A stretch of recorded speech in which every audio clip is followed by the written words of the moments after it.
তুমি শান্ত হয়ে যাও, বসো আমার সামনে। হ্যাঁ, চোখ বন্ধ করো। এবার আমার কথা মন দিয়ে শোনো। আমি সেই কৃষ্ণ যে কুরুক্ষেত্রের রণভূমিতে অর্জুনকে গীতা উপদেশ দিয়েছিল।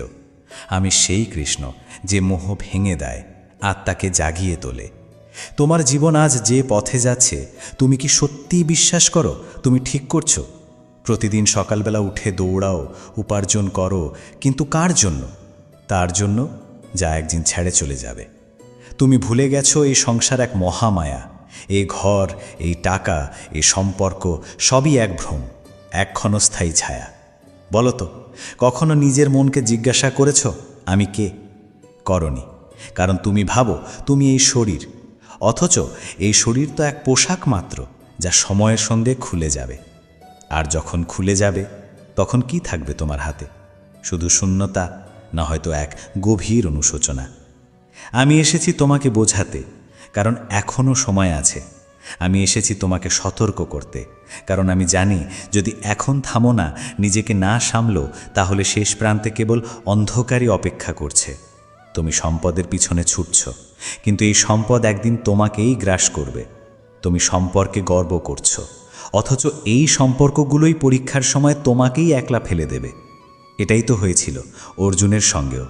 যখন মোহে আটকে পড়ে সে নিজের আপনজনদের ওপর তীর তুলতে অস্বীকার করেছিল, তখন তো আমিই বলেছিলাম, কর্ম করো, ফলের চিন্তা করো না। আর আজ আমি তোমাকেও বলছি, থামো, দেখো, বোঝো, তুমি জীবনকে হারিয়ে ফেলছো। তুমি আত্মার কণ্ঠস্বরকে উপেক্ষা করছো। তুমি ভাবছো মোবাইল, সোশ্যাল মিডিয়া আর এই বাহির চাকচিক্যই সব, অথচ আমি বলছি এগুলো তোমাকে ভিতর থেকে ফাঁপা করে দিচ্ছে। প্রতিদিন তুমি কারো না কারোর সঙ্গে ঈর্ষায় জ্বলছো, তুলনা করছো, ভাবছো ওর আছে, আমার কেন নাই? আমি জিজ্ঞাসা করি, তোমার আত্মা কি কিছু চায়? তোমার অন্তর যে ছিল শান্তির আশ্রয়, আজ সে কেন অশান্ত? এর কারণ কেউ নয়, তুমি নিজেই। তুমি নিজেই নিজের জীবনকে জটিল করে তুলেছ। আমি দেখছি তোমার ভেতরে ভয়, অনিরাপত্তা, লোভ আর রাগ ভরে গেছে। তুমি হাসো, কিন্তু সেই হাসি কেবল মুখরক্ষা। আসলে তুমি ভিতর থেকে ভেঙে পড়ছ। এ কারণেই আমি বলছি, থামো, এখনো সময় আছে। যদি আমার কথা না শোনো, তাহলে একদিন এই ভুলের জন্যই অনুশোচনায় ভুগতে হবে। তুমি আমাকে ভুলে গেছো, তুমি আমার কণ্ঠস্বরকে চেপে দিয়েছ, তুমি জীবনকে কেবল এক দৌড়ে পরিণত করেছ। তুমি কি জানো না, যেদিন এই শরীর ক্লান্ত হয়ে পড়বে, সেদিন কোনো ট্রফি কেউ দেবে না, কেউ তোমার জন্য হাততালি দেবে না। মৃত্যুর সময় তুমি একাই থাকবে। তখন আমি আবার জিজ্ঞাসা করব, তুমি কি আমার কথা শুনেছিলে? আর যদি উত্তর হয় না, তাহলে সেই অনুশোচনা চিরদিন তোমার পিছু ছাড়বে না। তুমি ভাবো এখনো অনেক সময় আছে, কিন্তু কি কেউ কখনো সময় নিশ্চয়তা নিয়ে এসেছে? এক মুহূর্ত, শুধু একটি মাত্র মুহূর্তেই জীবন শেষ হয়ে যেতে পারে, আর তখন চাইলেও তুমি আর কিছু করতে পারবে না। আমি তোমাকে ভয় দেখাতে আসিনি, আমি তোমাকে জাগাতে এসেছি। আমি চাই তুমি ভাবো, তুমি যেটা করছো সেটা কি তোমার আত্মার সঙ্গে সামঞ্জস্যপূর্ণ? তুমি কি সত্যিই তৃপ্ত? তুমি কি যাতে শান্তিতে ঘুমোতে পারো, নাকি চিন্তা, ভয় আর অনুশোচনায় ডুবে যাও? এমনটি ভেবো না কে কি বলবে, এই পৃথিবীর মানুষ কি ভাববে, তা নিয়ে ভেবে তুমি নিজের হৃদয়কেই তো হারিয়ে ফেলেছ। তোমাকে বন্ধনে বাঁধা হয়েছে, আর তোমার মুক্তি একমাত্র তখনই সম্ভব যখন তুমি আমার কথা শোনো। তোমার অহংকার বলবে আমি সব জানি, আমার কারোর প্রয়োজন নেই, কিন্তু আমি বলি অহংকারই তোমার সবচেয়ে বড় শত্রু। ওটাই তোমাকে মিথ্যা সাফল্যের স্বপ্ন দেখিয়েছে, আর সেই স্বপ্নেই তোমাকে ভিতর থেকে ফাঁপা করে দিয়েছে। আমি এখন নীরব, কিন্তু আমি স্পষ্ট দেখছি তুমি যে পথে চলছো সেই পথ ধ্বংসের দিকে যাচ্ছে।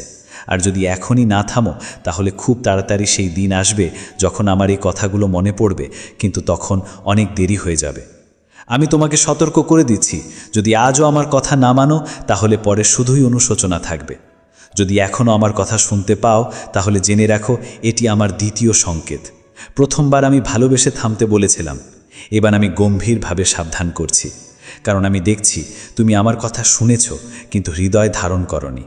আর শোনো, যে শুনেও নিজেকে বদলাতে পারে না, তার সামনে আমি আর নীরব থাকি না। আমার কথা এখন শুধু বোঝানোর জন্য নয়, এখন সেগুলো আদেশ। এখন তোমার আত্মার শেষ আহ্বান।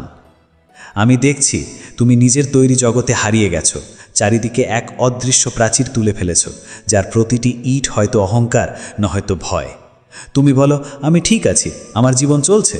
কিন্তু বলো তো, তুমি কি সেই পথে চলছো যেখানে আমি চাই? না, তুমি শুধু নিজেকে ফাঁকি দিচ্ছ। প্রতিদিন এমন কিছু করছো যা ধীরে ধীরে তোমার আত্মাকে নিঃশব্দে হত্যা করছে। তুমি নিজেকে নিঃশেষ করে দিচ্ছ, অথচ নিজেই টের পাচ্ছ না। তুমি জীবনকে শুধুই এক দৌড়ে পরিণত করেছো।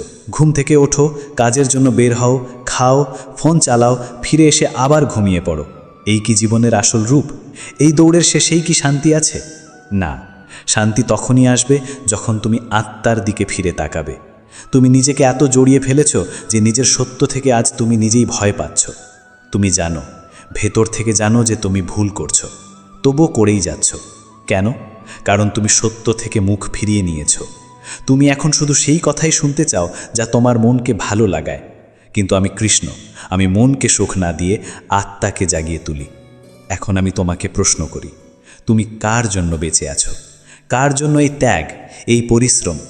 তোমার জীবনের কি কোনো আসল মানে আছে? তুমি কি প্রতিদিন সকালে উঠে ভেতর থেকে তৃপ্তি অনুভব করো? তুমি কি রাতে শান্তিতে ঘুমোতে পারো? যদি না পারো, তাহলে এখনও সময় আছে, তবে খুব কম। কারণ সময় এখন আর তোমার সঙ্গে চলছে না, বরং ছুটে চলেছে। প্রতিটি মুহূর্ত তোমাকে নিয়ে যাচ্ছে এক চূড়ান্ত সিদ্ধান্তের দিকে, এবং সেই সিদ্ধান্ত তোমাকেই নিতে হবে। তুমি মোক্ষের পথে যাবে, না অনুশোচনার আগুনে পুড়বে? তুমি ভেবো, আমি তো খারাপ কিছু করছি না, আমি তো শুধু নিজের কাজটাই করছি। কিন্তু শোনো, যে সত্য জেনেও চুপ থাকে, যে অন্যায় দেখে মুখ ফিরিয়ে নেয়, যে মোহে ডুবে আটকেকে বিব্রত করে, সেও পাপী। তুমি কিছু করনি, এটাই তোমার সবচেয়ে বড় অপরাধ। তাই এবার আর কোনো অনুরোধ নয়, এবার আমি সাজা বলছি।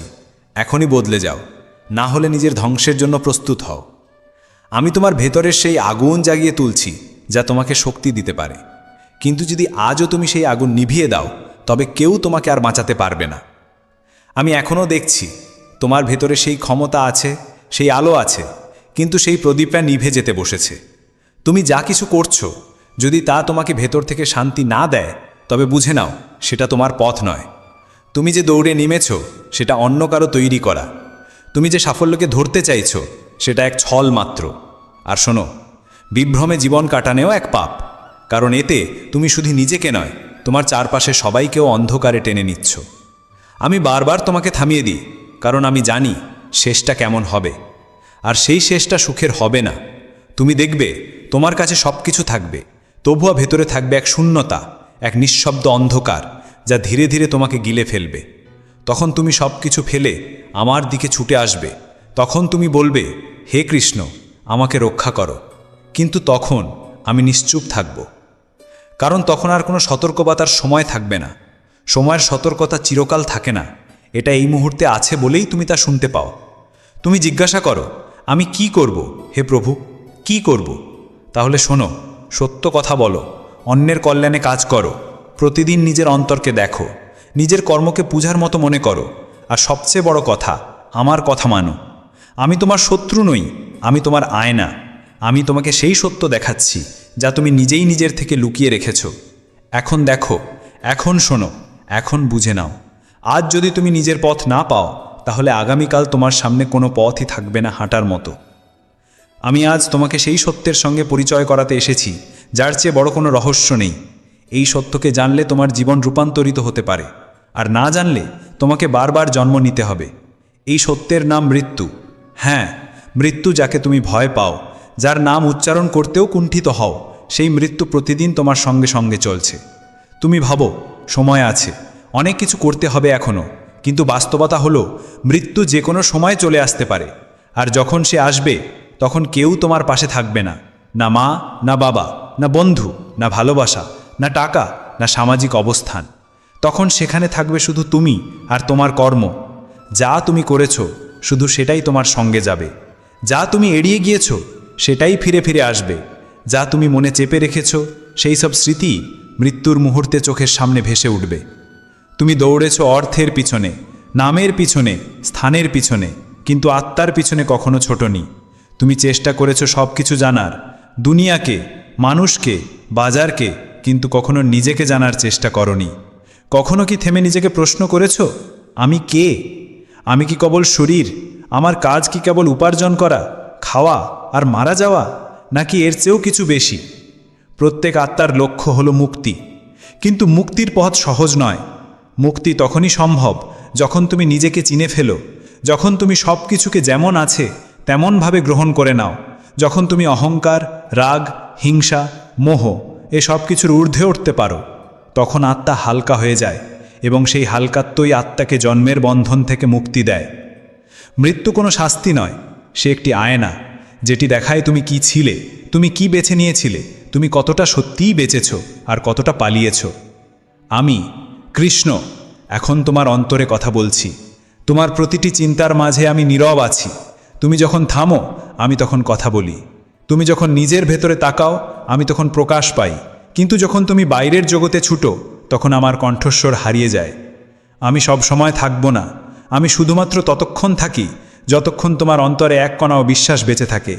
যেদিন সেই বিশ্বাস নিভে যাবে আমি ফিরে যাব, আর তখন তোমার সামনে কোনো পথ খোলা থাকবে না। তখন তুমি মনে করবে তোমার কাছে সব আছে, কিন্তু ভেতরে কিছুই নেই।